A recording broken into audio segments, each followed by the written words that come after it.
everyone, and welcome to another episode of the Non-Native Leader, a video podcast series where we talk to people who were not born in an English-speaking country, but they're having a career, international career, traveling around, or they're working internationally from their home.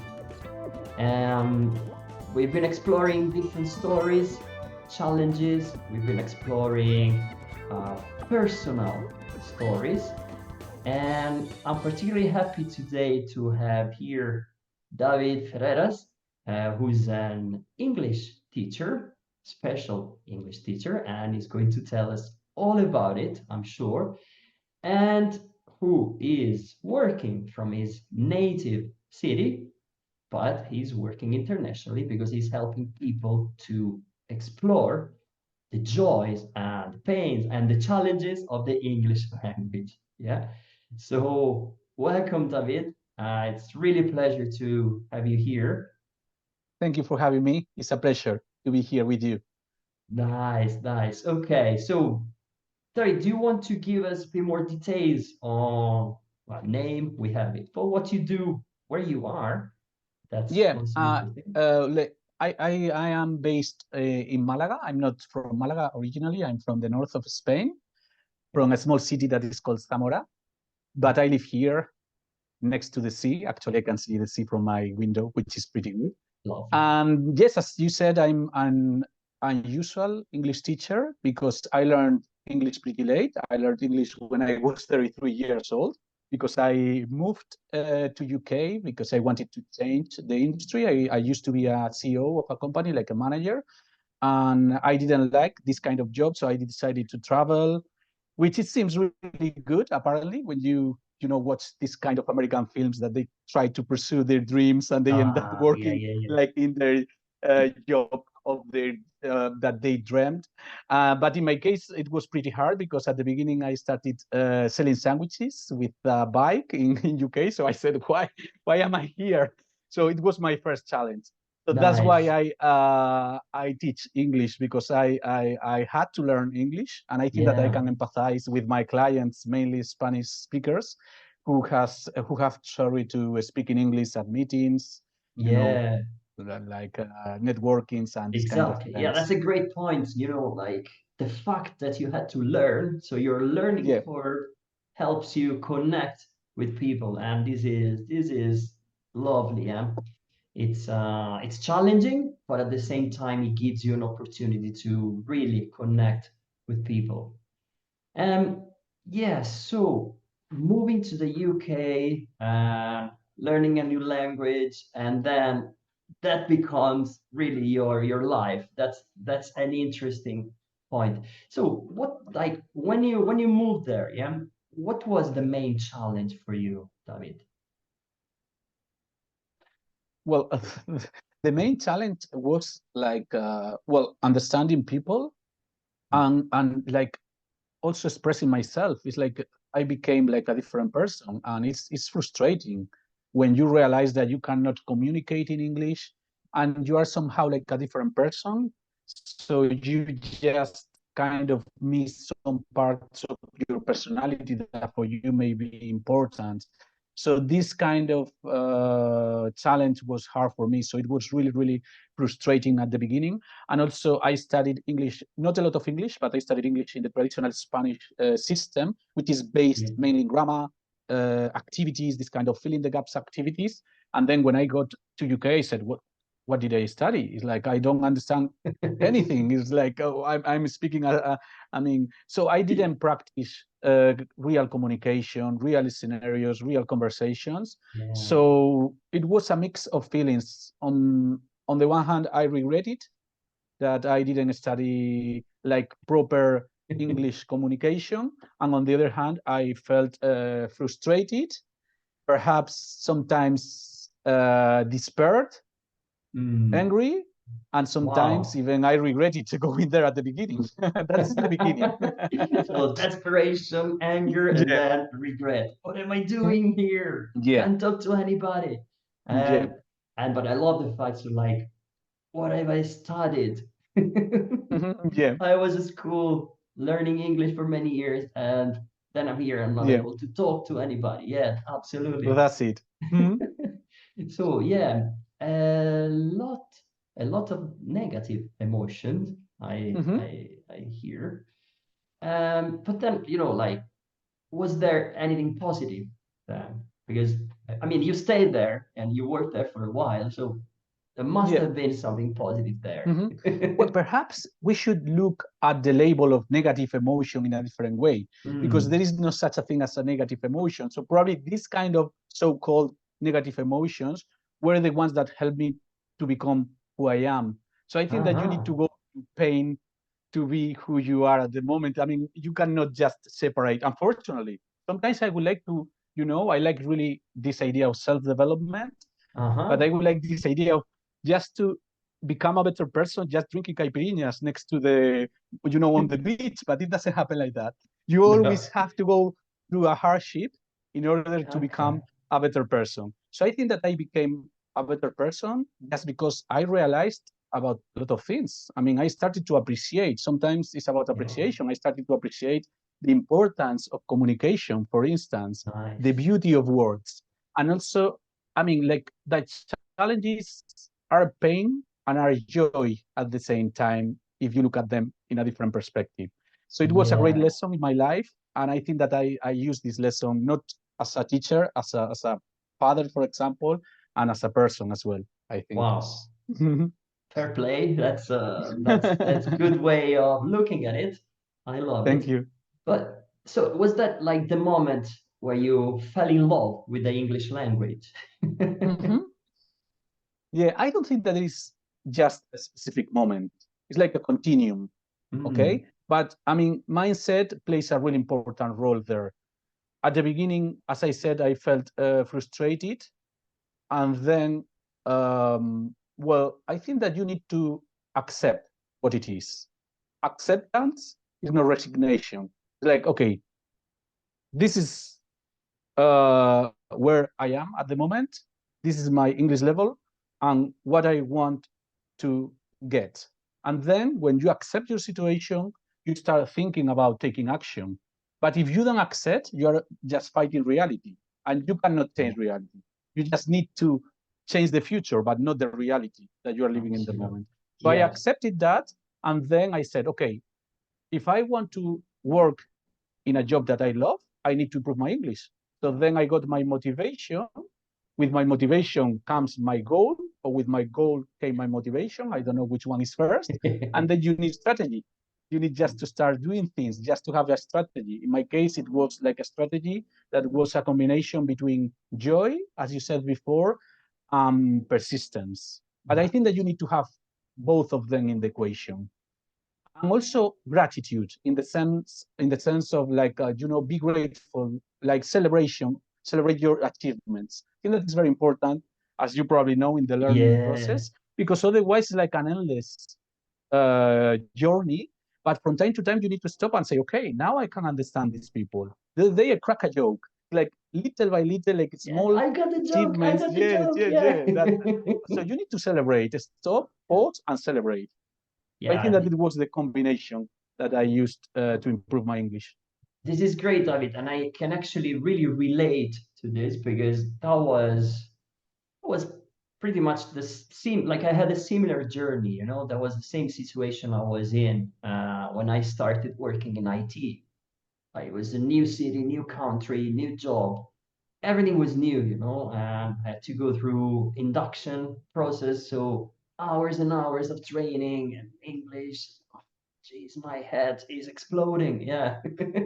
So I can totally relate to that. And I think you put it really like nicely. So that's it. So go through the pain, the challenges, but do celebrate your wins. Yeah, this is Mhm. this is something that I always tell people because you need to sometimes go like Yeah, this, yeah, be kind totally. to yourself. And then, yeah, I'm looking at your biography.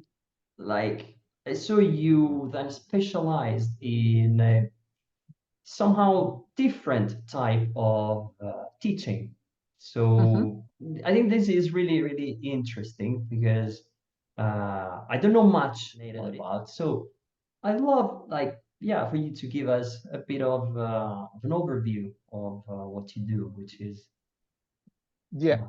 Well, when I came back from UK, I started as a teacher, like in the traditional academies here, that sometimes they are like factories because it's about preparing people for certificates. And I noticed that I missed something there. I wanted to do something, helping people not just with their English, but with their mindset, with their communication skills, with English as a holistic, communication as a holistic field. And then at the beginning of the last year, I came across to Rachel Paling and this program of neurolanguage coaching. And I really like this idea of these three areas because it has the neuro, is about what do you need in order, what you need, sorry, in order to learn something. What is the state? I can see that with my child, that he learns things better when he's connected, not when Yeah. I want he to learn things, which is different. So you need this kind of connection, prepare the environment. Okay, that is really, really important. And then you have the coaching that basically is what we were talking before, like going hand to hand with your client because you understand them, you relate to them, you have been there as well, so you can empathize with them. And obviously you need the language part, that is the third item in the equation. So you need to master the language, you need to control the language. So in my case, I love this combination because I am not an expert in language, but I think that I'm better at communicating and working with this kind of mindset rather than being like the expert in conditionals, pronunciation, and so on. But for me, it's really important try to help my clients to get what they want. So sometimes it's not just about me, it's about giving them the resources. Sometimes even I refer them to different coaches or teachers, but it's more about helping them, not being the best myself. I don't have Yeah. all the resources, but I can guide them to find the resources there. And the Nice. resources could be people, could be ChatGPT, could be whatever helps them. Because the Yeah. aim is that they are able to communicate in a second language in a way that they Exactly. Yeah. feel at ease and relaxed. Yes. Yeah. I love this point is about helping people. Is Mm-hmm. about it's about, sometimes I feel like holding hand and then, go together through a journey. Say, look, Mm-hmm. I'm not promising that you be perfect, yeah, Yeah, because ultimately the aim is not perfection, I think, but is to, yeah, as you say, get to effective communication and get people to to their objective, really help them reach their goals, and that's true. amazing. Yeah. That's really it, and it's a complete switch from, yeah, it's like the certificate factories or this grammar based Yeah. approach, which is, yeah, it's the dominant approach, but it's not, I don't know, like, Mm-hmm. it, you did it, you studied many years, then you went to UK, you couldn't communicate. Same Yeah. with me. I studied a lot, and the first time I took a bus in Ireland, I wasn't even able to tell the bus driver where I wanted to go, Mm-hmm. So, yeah, what's the Yeah. point, in studying that much grammar Totally. and not being Yeah. able to communicate? And I So, think that you hit the nail on the head when you said about you mentioned about perfection. It plays a really important role, and at least for my clients, I don't know in different countries or backgrounds, but here in Spain, it's like this kind of idea of perfect English sometimes backfires because there are some people that I'm not gonna talk unless I can speak perfect English. But I don't think that there is such a thing as a perfect English. There is no such a thing as a perfect conversation. It's about yourself, about your message. So probably what you feel that is a flaw, that is a mistake, could be beauty for other person. So you for another person, sorry. So you need to look at it in a different way. So I think that as you said, is really, really important when you see how people change their mindset. They start to talk and to, kind of forget about, this kind of obsession with being perfect, making mistakes, and so on. At the end of the day, It's about connection, communicating. We are communicating in a second language, which is wonderful. Enjoy this kind of moment. Yes, yes, totally agree. And we are building bridges. So, you know, Nice. Yeah. as a learner, I mean, we're always teachers and learners at the same time anyway. But as a learner, I'm trying to build a bridge. And then when I'm listening, I'm also trying to build a bridge. So we meet halfway. So there's Mm-hmm. no like perfect English or no mistakes. We need to try and meet Mm-hmm. halfway because Yeah. that's what real communication is. So we put things together. Otherwise, Totally. Yeah. there's no communication. Mm-hmm. So, David, so would you say, or David, sorry, not David, David. Doesn't matter. Yeah, I I got the like it same. because if somebody calls me David, I mean, I remember when I was in UK and I had really good memories from this time. So it's not a problem. You can call me David, David, whatever you want. Yeah, I have the same. Nobody could pronounce my name in Ireland, so it's either Daniel or Danielle, which sounds Yeah. like a lady's name, you know. Okay. Yeah, but anyway, or Daniele, yeah, which is probably Mhm. easier. Um, so so you spoke about, meeting, going through the neurolinguistic approach and making that your sort of beacon for teaching. So was that like the turning point in your career, in your life, would you say? I don't know. I think that I have had several turning points. The first one, obviously, was when I decided to quit my job as a manager because I didn't study at the beginning when I studied at the university to become a teacher. I studied forestry related to environment. So I changed dramatically industry. So that was a turning point. Then I went as a volunteer to Peru, turning point. Then I decided to move to UK, turning point. Wow. And then probably when I created my own company at the beginning, that it was like academy, a physical academy, it was a turning point. But definitely like coaching has been a turning point in my life, like neurolanguage coaching. But in Wow. this journey of becoming a teacher, I have had like several turning points. Yeah, the journey Yeah. is quite, it's the thing. Like, okay, the destination, sure, but the journey, is underrated. But if, the journey is the real experience. So if we make Mhm. it worthwhile, I think. And like, would you say, okay, your situation, your life, your career, would you say they have changed since then, since you decided to switch to coaching? Mm, yeah, of course. I think that it has changed.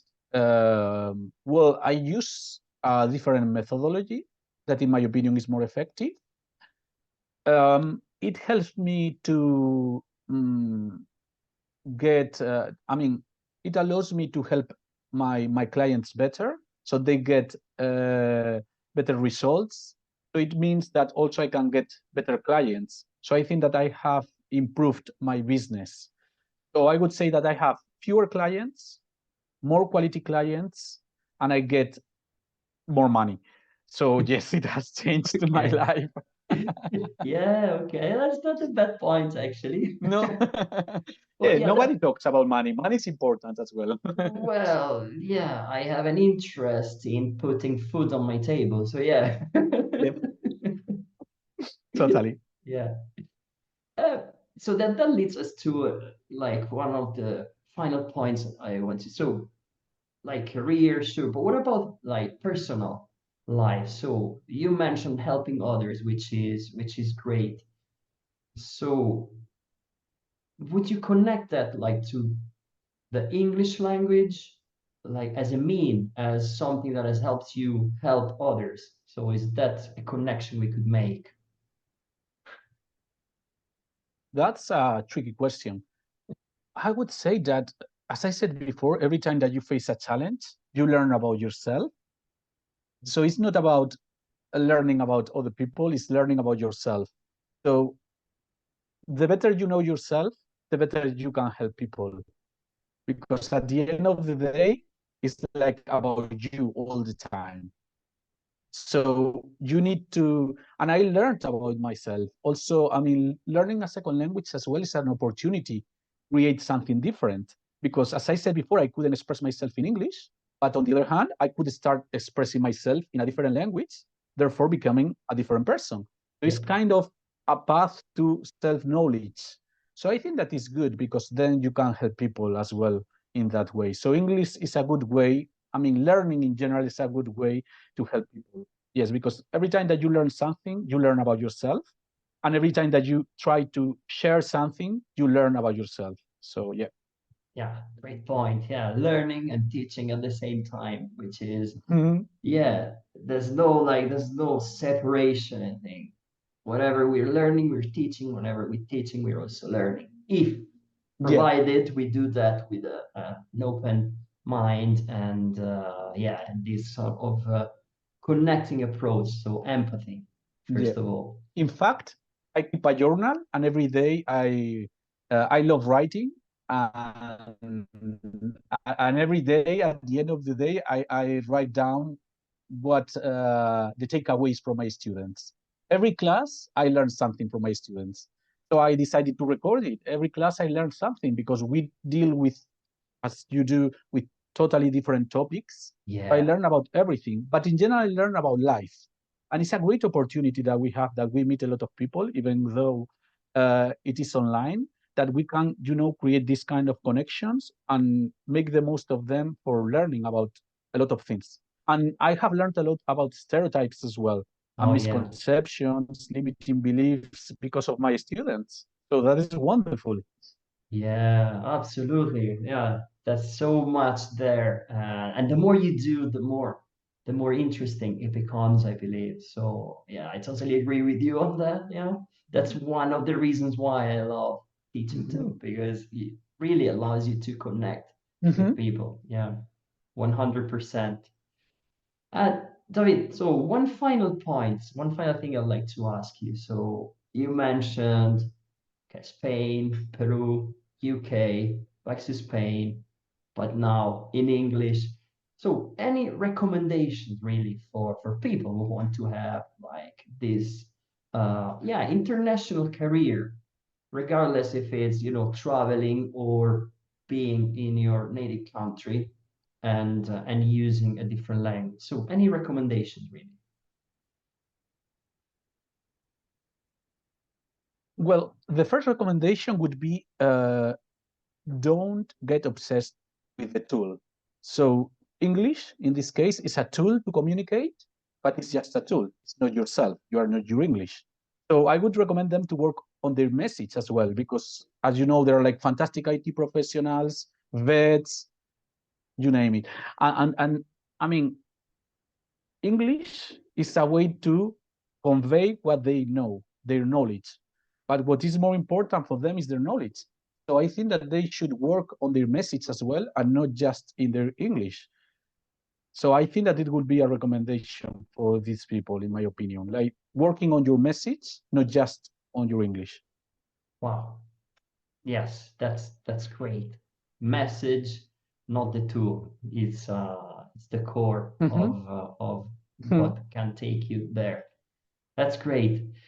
David, look, it's been a pleasure. It's been great talking to you. And yeah, I think I feel much more inspired myself to continue Me doing what I'm too. I have doing. learned a lot. So Thank it's you so been much for great. having me.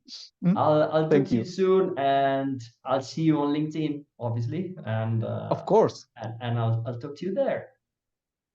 Okay. Yes, keep in touch. Take Thank care, you. David. Bye Bye-bye. bye. Bye.